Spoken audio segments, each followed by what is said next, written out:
So now I have come with video number 24, and in the last video we were doing De Morgan's laws, and I told there that I would explain them in the next video. So I have come with that video. So De Morgan's laws. So what are De Morgan's laws?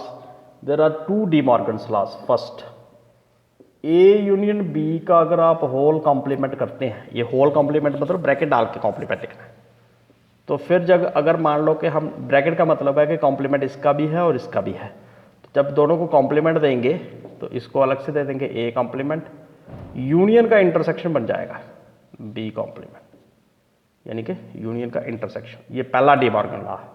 दूसरा क्या है कि अगर पहले ही उनके बीच में intersection है और होल कॉम्प्लीमेंट है, यूनियन की जगह इंटरसेक्शन है, तो फिर जब कॉम्प्लीमेंट अलग अलग देंगे ए कॉम्प्लीमेंट तो इंटरसेक्शन का यूनियन बन जाएगा B complement.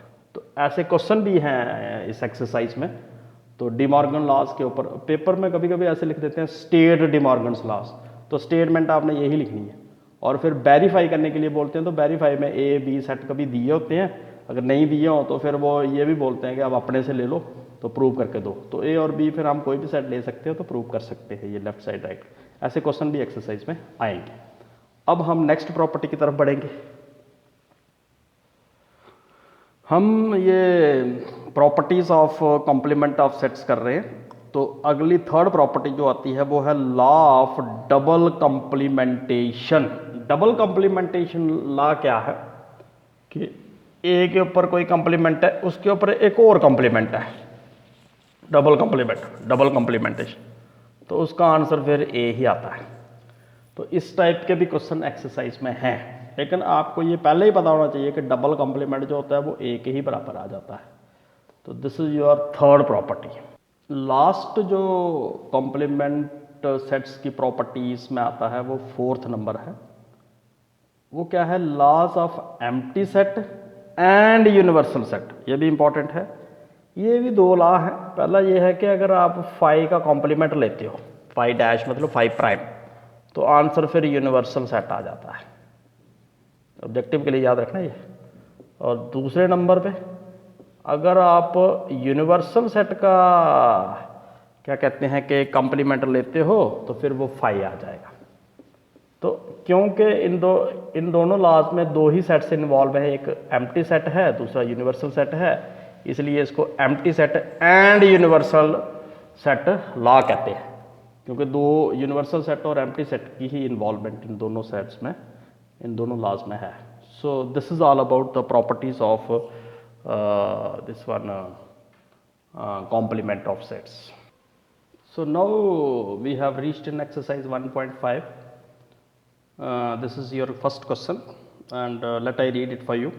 Let u equal to ये सेट दिया है 1 से लेकर 9। ए देखिए, ए सेट में 1 2 3 4 है, वो ए के सारे एलिमेंट इसमें हैं, तो इसका मतलब ए सबसेट है इसका। बी के भी सारे एलिमेंट इसमें हैं, 2 भी है, 4 भी है, 6 भी, 8 भी है, 2 4 6 8, तो बी भी इसका सबसेट है। और सी के भी सारे इसमें हैं, तो सी भी इसका सबसेट है। तो एक पर्टिकुलर क्वेश्चन में अगर बाकी सेट सारे इसके सबसेट है तो इसका मतलब ये यूनिवर्सल सेट हुआ, तो यू फॉर यूनिवर्सल सेट है। और हमें निकालने के लिए क्या बोला है? ए कॉम्प्लीमेंट निकालो, बी कॉम्प्लीमेंट निकालो और ए यूनियन सी का कॉम्प्लीमेंट निकालो। ये मैंने 3 पार्ट्स लिखे हैं, दो 3 पार्ट और हैं इसमें। तो let I start the solution for you. First of all you will write all the given sets are, जितने भी सेट आपको दिए ये सारे यहाँ तक आप उतारेंगे, उसके बाद आप स्टार्ट करेंगे। तो therefore A complement, A complement जब निकालना है तो ए कॉम्प्लीमेंट का फॉर्मूला होता है you minus A. Universal set में से ए माइनस करना है तो उसको ही कॉम्प्लीमेंट कहते हैं। तो आगे ही मैं लिख देता हूँ, यू के एलिमेंट लिखने हैं लेकिन वो छोड़ देने हैं जो यू वाले ए में है। तो ए वाले ए में कौन कौन से हैं? 1 से लेकर 4 तक है। 1 से लेकर 4 तक नहीं आएंगे, बाकी सारे आ जाएंगे, 5 6 7 8 9। इस तरीके से कॉम्प्लीमेंट निकला है। अब दूसरे पार्ट में, ये फर्स्ट पार्ट है, ये सेकंड पार्ट, बी कॉम्प्लीमेंट बोला तो वो u माइनस बी हो जाएगा। तो b वाले छोड़ देने हैं। b में कौन है? 2 4 6 8, 2 भी छोड़ना है, 4 भी छोड़ना है, 6 भी छोड़ना है, 8 भी छोड़ना है, बाकी लिख दो 1 3 5 7 9। तो ये b कॉम्प्लीमेंट आ गया। अब तीसरे पार्ट में a यूनियन c का कॉम्प्लीमेंट है, तो पहले a यूनियन c निकालना पड़ेगा। Third part A union C, यानी कि ए और सी के पहले ए के एलिमेंट लिखते हैं। ए में कौन है 1 2 3 4, फिर सी वाले लिखने हैं। सी में कौन है 2 4 सॉरी 3 4 5 6, 3 तो पहले ही है, 4 भी पहले ही आ गया, 5 6 आएगा। अब इसका कॉम्प्लीमेंट निकालना है, तो क्या ऐसे निकलेगा complement, therefore A union C का कॉम्प्लीमेंट, तो क्या आएगा u minus A union C. तो u के ही एलिमेंट लिखने हैं, वो छोड़ दे रहे हैं जो a यूनियन सी में है। तो a यूनियन सी में कौन है 1 से लेकर 6 तक, तो 1 से लेकर 6 तक छोड़ दो, 7 8 9 आ जाएगा, 7 8 9। इसमें 3 पार्ट और हैं, वो हम नेक्स्ट वीडियो में देख लेंगे। तो आज के वीडियो में इतना ही, थैंक यू सो मच। और फिर सजेशन यही है कि नोटबुक और पेन साथ में रखिए और साथ साथ इसको करें। Thank you so